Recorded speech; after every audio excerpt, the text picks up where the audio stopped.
Well, hello, this is Andrew again, and this is episode 58. And today we're continuing in our series in Matthew, and we're picking up the narrative now at the beginning of chapter 14.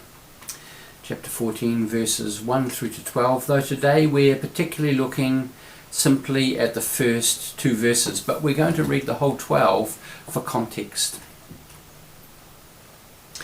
At that time, Herod the ruler heard reports about Jesus, and he said to his servants, "This is John the Baptist. He's been raised from the dead, and for this reason these powers are at work in him." For Herod had arrested John, bound him, and put him in prison on account of Herodias, his brother Philip's wife, because John had been telling him, "It's not lawful for you to have her." Though Herod wanted to put him to death, he feared the crowd because they regarded him as a prophet. But when Herod's birthday came, the daughter of Herodias danced before the company, and she pleased Herod so much that he promised on oath to grant her whatever she might ask. Prompted by her mother, she said, "Give me the head of John the Baptist here on a platter." The king was grieved, yet out of regard for his oaths and for the guests, he commanded it to be given. He sent and had John beheaded in the prison. The head was brought on a platter and given to the girl, who brought it to her mother. His disciples came and took the body and buried it. Then they went and told Jesus.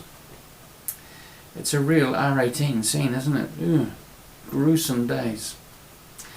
And it's so easy to get hooked into the drama of the story that we miss the introductory couple of verses. The story simply provides context for the first two verses and what happens subsequently. So let's hear them again. At that time, Herod the ruler heard reports about Jesus, and he said to his servants, "This is John the Baptist. He's been raised from the dead, and for this reason these powers are at work in him." So at the start of this passage, John the Baptist is already dead, and Herod is hearing these reports about Jesus, and it's filling him with a certain measure of anxiety. Now this Herod was the youngest of the youngest son of Herod the Great, and he'd been the sole ruler of the Holy Land at the time of the birth of Jesus, and he'd been king for a long time. Herod the Great had never intended that his younger son, who was known as Antipas, should succeed him at all. Unfortunately, Herod the Great was somewhat paranoid and suspicious, and he suspected his elder sons of plotting to kill him, which they were, and he had them executed. It seemed that being named in Herod the Great's will was always a risky venture. In the end, his will, the one he finally settled on just before he died, divided his kingdom into four sections. And this is why this Herod, Antipas, was not king but a tetrarch, which means he was the ruler of a fourth. And one of those fourths was Galilee. And the other one was Perea, which was on the other side of the what I guess we'd call today the West Bank. So Antipas married Phasaelis. She was the daughter of King Aretas IV of Nabatea, which was the neighbouring kingdom further to the east. Oh, sorry, it was the eastern side. That's right, not the west. And so the neighbouring kingdom. But when he went to Rome, he met and fell in love with Herodias, the young wife of Herod II, his aged half-brother. Herodias was also his niece. I know, it's complicated. Anyway, he winkled her away from his older Herod brother and immediately divorced Phasaelis, and this resulted in a war in which Antipas was defeated with Phasaelis' father, and he married Herodias. Now, John the Baptist, being the guardian of all things good and honourable, strongly objected to what Antipas had done and loudly and consistently condemned him in his public preaching. And while Antipas hated John for this, it seemed that Herodias hated him even more. You know the saying, hell hath no fury? Well, she detested him. And John was arrested and he was secured in Herod's prison. And so the story unfolds from there. Now Herodias clearly wanted John silenced, and she wanted him silenced forever. Antipas was not so convinced that this was a good idea.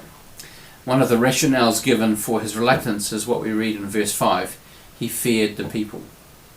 It's his ratings for always. It kind of has a modern kind of ring to it that are important to Antipas. It's how other people will see him, and whether his reign, whether his position, whether his power is held secure. But he also carries a measure of guilt, and he fears the displeasure of the Almighty. I think it's important to actually let's hear those two verses again, those first two verses once again.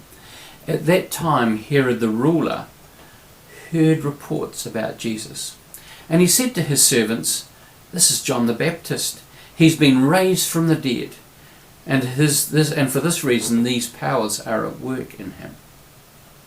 As I said, he has a measure of guilt. He fears the displeasure of the Almighty. Now you might ask, well, how come he hasn't noticed Jesus before? Jesus has been doing all these miracles. He hasn't heard of him.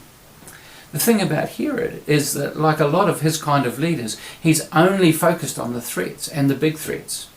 At this point, he doesn't see Jesus because the big threat that looms in front of him is John the Baptist. Jesus is behind. And so this threat of John the Baptist takes up all his whole viewing screen. He doesn't see Jesus at all. It's also important to recognize that Jesus actually, certainly in the Synoptics, he stuck to the small towns. I think it's really only in John's Gospel that we see Jesus focused on Jerusalem as the major city.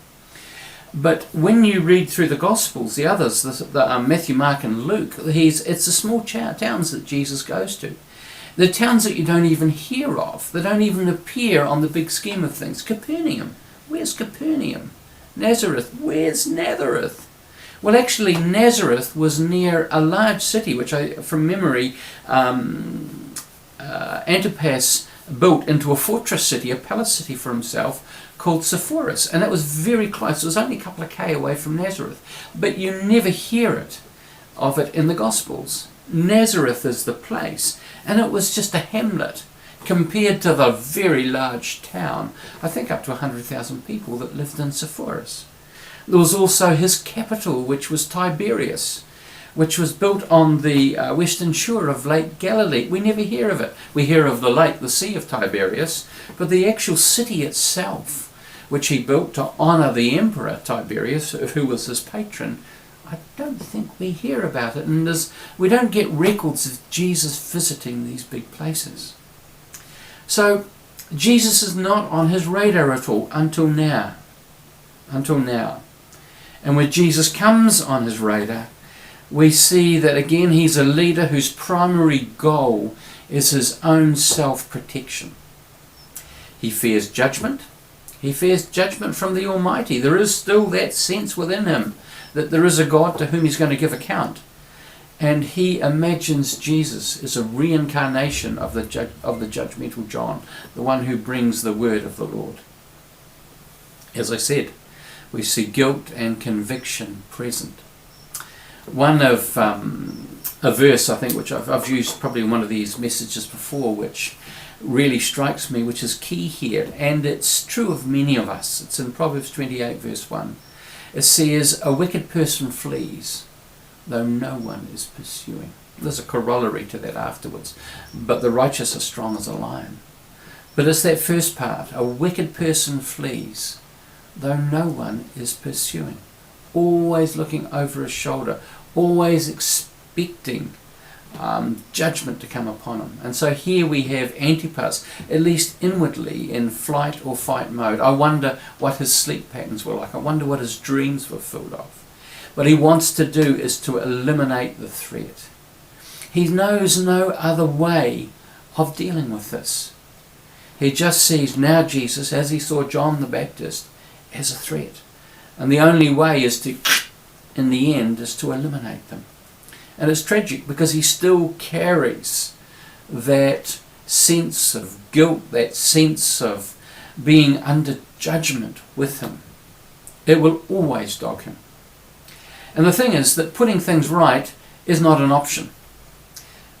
You know yourself sometimes, and sometimes we do. We think, I've made a really bad mistake. I've done something really bad. And actually by putting it right, we can make things worse. We might feel better, but we might have actually made the situation worse. So there's a sense that for Antipas, there is actually no going back. He's discarded his first wife. He now has a second one, who presumably he still loves, although he feels a measure of regret about how he acquired her. He knows that there's actually no going back from this. And so he just has to live with what he has. There's no way for him to assuage his sense of guilt or his fear of judgment. Yet, when we look at the Old Testament, we actually see a really good example of someone who did far worse than what Antipas did. Well, I think he did anyway, and that was King David. It was the way that King David took to himself Bathsheba. Bathsheba, a much younger woman. Now, it's cast in the language of adultery, but it may have been far worse than that, given the relative difference in ages and the relative difference in power, the very unequal power dynamic that's at work here. And she is the wife of a foreigner, but a very honourable foreigner who is a very good soldier and warrior in David's army. And in the end, David, in order to cover what he's done with Bathsheba, has her husband killed. He's basically a murderer. Not only is he a adulterer and potentially a rapist as well, if you want to cast it in late 20th century, earlier 21st century terms, but he's also a murderer. How do you go back from that? He can't put it right. He can't put things back the way they were. It's just not possible. But he does ultimately come to a place of repentance. And he comes to a place where he brings himself before God and he confesses, he admits all he's done wrong and seeks forgiveness, and he finds it.